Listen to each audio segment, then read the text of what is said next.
छोटी मोटी होती हैं, परंतु कुल मिलाकर उसका जो स्वरूप बनता है वो इन दो वर्गों में हम वर्गीकृत कर सकते हैं। इस अब्राहमिक विचारधारा का एक अंश ये इस्लाम की विचारधारा है। इस्लाम है, ईसाईयत है, जुडाइज्म है और सबसे ज़्यादा अभी कम्युनिज्म है, और इसके विविध विविध रूप स्वरूप जो सारे हैं उनके उद्गम स्थान में ही उनके विनाश का स्वरूप भी निहित है। परंतु आज वह विश्व में आक्रांता के रूप में छाया हुआ है। अब पश्चिम में ही उनकी यह विचारधारा उसके लिए तो विनाशक होगी ही, परंतु उसका क्या उपाय हो सकता है वह उनको नहीं पता है, क्योंकि वे ऐसे ही जीना स्वाभाविक मानते हैं, ऐसे ही जीते हैं। परंतु भारत जैसे देश पर इसका आक्रमण होना और हम उसके आक्रमण से प्रभावित होकर, कभी विवश होकर, कभी अज्ञान बनकर, कभी नासमझी में ऐसा ही जीवन जीना और ऐसी ही जीवन रचना हमारी होना, ये स्वाभाविक नहीं है। तो हम आक्रांत हैं,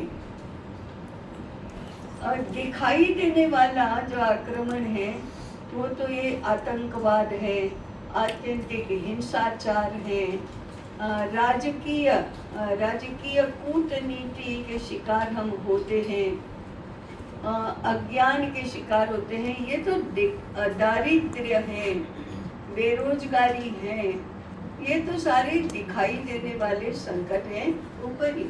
परंतु इस देश के हिंदुओं पर सबसे बड़ा जो संकट है वह मैं कहूँगी कि वोकिज्म का है। वो इस्लाम पर इतना आक्रमण नहीं करता, क्योंकि इस्लाम को ये इसकी पड़ी ही नहीं है। वो अपने में ही मस्त है, आतंक मचाने में। ईसाईयत को नहीं पढ़ता, क्योंकि वही तो इसका उद्गम स्थान है, उनकी थियोलॉजी ही इसका उद्गम स्थान है।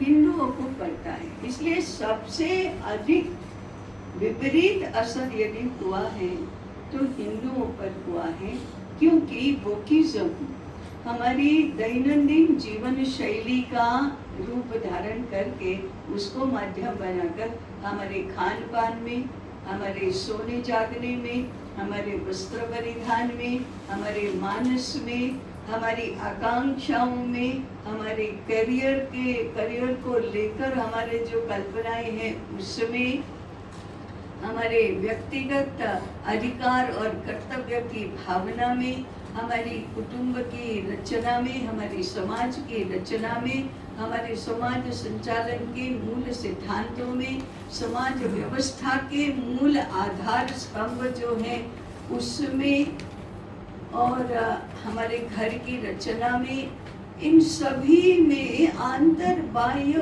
ओतप्रोत हो रहा है और हमारे जीवन को प्रभावित कर रहा है।